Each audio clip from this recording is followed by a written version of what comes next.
Salut les geeks et les geekettes, j'espère que vous allez bien.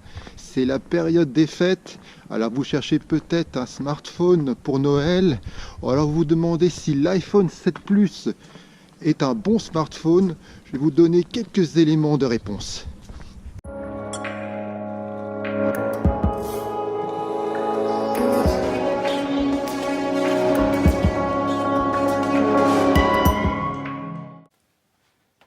Mon but n'est pas de faire un test complet de l'iPhone 7 Plus. Il y a beaucoup de youtubeurs qui l'ont fait avant moi, mais surtout vous donner mon ressenti, mes impressions après plusieurs semaines d'utilisation de cet iPhone. On va commencer par le design. Comme vous le savez probablement, cette année, Apple ne s'est vraiment pas foulé. C'est exactement le même design que l'iPhone 6S Plus ou l'iPhone 6 Plus. Mais heureusement, il y a quand même quelques améliorations, même si au niveau de la finesse et le poids, c'est grosso modo la même chose. Tout d'abord, au niveau du dos, il n'y a plus ces fameuses bandes disgracieuses qui représentaient les antennes. Elles ont disparu, disons qu'elles sont sur les côtés, et ça c'est déjà très bien, déjà au niveau du design. Il n'y a plus, ça va peut-être chiffonner quelques-uns, et je sais que vu les commentaires sur le net, ça a été le cas, on ne voit plus, il n'y a plus la fameuse prise jack, ce fameux petit trou qu'il y a sur les côtés, il n'y a plus. Et aussi, et ça c'est très important à signaler, comme vous le savez sur l'iPhone 7 Plus, il y a cette fois-ci deux objectifs, et les deux objectifs donc dépassent de l'appareil. Ce qui fait que lorsqu'on met le téléphone sur la table, eh bien la précédente version de l'iPhone 6S Plus par exemple, ça balançait pas mal, ça bougeait pas mal sur la table. Et bah avec l'iPhone 7 Plus, avec les deux objectifs qu'on a derrière, là c'est pire. En d'autres termes, ce téléphone est tout simplement inutilisable sur une surface lisse si vous ne mettez pas une coque. Et pour le prix, c'est quand même dommage. Autre bonne nouvelle, et pour moi ça fait partie du design, l'iPhone 7 Plus est enfin étanche. Attention, étanche ne veut pas dire que vous allez pouvoir faire des vidéos ou des photos sous l'eau. Non, non, non, non. Étanche surtout si vous faites tomber par accident votre téléphone dans le lavabo rempli d'eau ou dans les toilettes. Il y en a qui font tomber leur téléphone dans les toilettes. Il y en a beaucoup. Je ne sais vraiment pas comment vous faites. Il va falloir me l'expliquer comment vous faites tomber vos téléphones dans les toilettes. Mais bon, il y en a beaucoup qui le font. En tout cas, votre téléphone est étanche et a priori, il ne risquera rien dans l'eau ou dans votre urine. Maintenant, je vais vous parler de la puissance de l'appareil. Sachez que l'iPhone 7 Plus possède la puce A10 Fusion. À quoi sert la puce A10 Fusion ? Eh bien, c'est un microprocesseur qui possède plusieurs cœurs, dont certaines parties s'occupent de la partie graphie Mais je crois que vous vous en foutez de ça. La question c'est à quoi ça sert ? Est-ce que l'iPhone est plus rapide que la précédente génération ? La réponse est oui. L'appareil est très rapide, très puissant. Vous n'aurez aucun ralentissement en utilisant par exemple iMovie avec des vidéos en 4K et vous pouvez jouer à des jeux en 3D très gourmands, très complexes. Il n'y aura aucun ralentissement non plus. Donc en termes de puissance et de rapidité, l'iPhone 7 Plus est vraiment une bête de course. Ah, oui, excusez-moi, je me suis déconcentré. Justement, il est peut-être maintenant grand temps de parler de la partie musique, partie qui a fait pas mal de polémiques, comme vous le savez, puisque Apple a supprimé pour cet iPhone la fameuse prise jack. Alors vous allez me dire comment écouter maintenant la musique.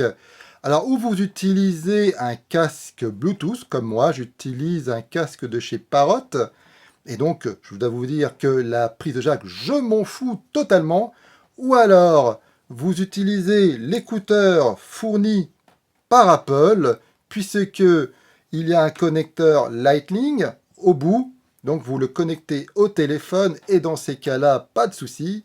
Ou alors, vous avez un casque avec le connecteur jack. Vous allez me dire comment vous allez faire. Eh bien, Apple, dans sa grande générosité, a quand même fourni un adaptateur dans sa boîte qui fait donc le lien entre ces deux technologies. Ouf! Alors maintenant, vous allez me dire, c'est ça peut-être le plus important, c'est la qualité son. Est-ce que on gagne en qualité? ou pas?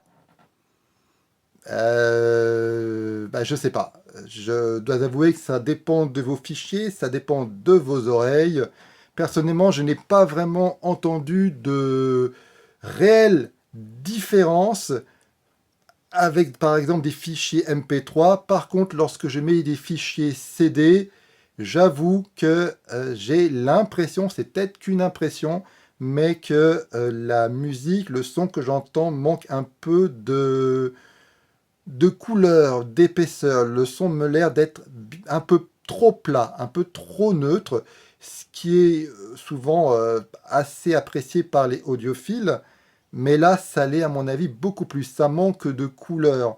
Et c'est un son un peu trop neutre à mon goût. Si vous me suivez sur les réseaux sociaux, vous savez à quel point la photo et la vidéo sont des choses essentielles dans ma vie numérique. Donc évidemment, le choix du smartphone en dépend. Est-ce que l'iPhone 7 Plus s'en sort? Heureusement que oui. Comme vous le savez, la grande nouveauté de l'iPhone 7 Plus, c'est avant tout ces deux objectifs qui se trouvent à l'arrière.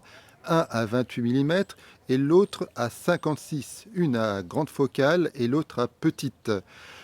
Les grandes fonctionnalités qu'il y a dans l'iPhone 7 Plus que vous n'allez pas retrouver dans l'iPhone 7, c'est qu'il y aura donc un zoom x2 et également ce fameux effet bokeh qui est tant apprécié pour les possesseurs de réflexes. Est-ce que ça fonctionne bien? Moi j'ai envie de vous dire que oui.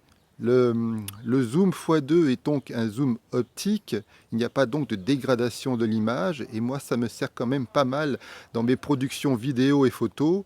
Et l'effet bokeh, ça dépend, donc il faut quand même une excellente luminosité et être à une certaine distance de la personne pour que le résultat soit bon. Si vous êtes intéressé par ce fameux effet bokeh de l'iPhone 7 Plus, je vous recommande de regarder la vidéo de l'excellente chaîne Nowtech TV, il vous en dira beaucoup plus.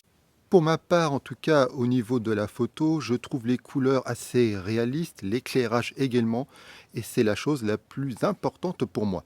En pleine lumière, les photos sont assez nettes, assez bien définies. Évidemment, en basse luminosité, c'est beaucoup moins le cas. Il y a plus de bruit. C'est peut-être pas le téléphone qui s'en sort le mieux en basse luminosité, mais par rapport aux précédentes générations, il y a quand même, en tout cas moi je l'ai constaté, un léger mieux.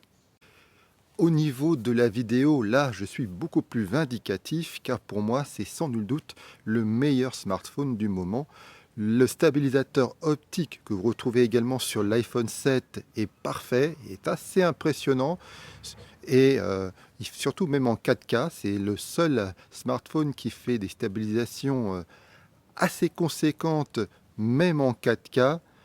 Et vu que je produis pas mal de vidéos sur YouTube, notamment via mon smartphone, c'est important cette stabilisation optique et elle est excellente.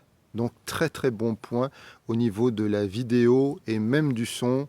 Vous l'avez compris, pour moi l'iPhone 7 Plus est un excellent smartphone. Probablement pas une révolution, mais une bonne évolution de l'iPhone 6. Si vous attendez la révolution, en tout cas au niveau du design, il va peut-être falloir attendre le prochain iPhone puisque Apple fête les 10 ans de l'iPhone l'année prochaine. Sinon, pourquoi pas, ça peut être une bonne idée de cadeau. En tout cas, si vous avez apprécié la vidéo, si vous l'avez trouvée utile, n'hésitez pas à la liker, à la partager, à vous abonner à ma chaîne si la culture geek vous intéresse. Et moi, je vous dis à une prochaine fois. Bye!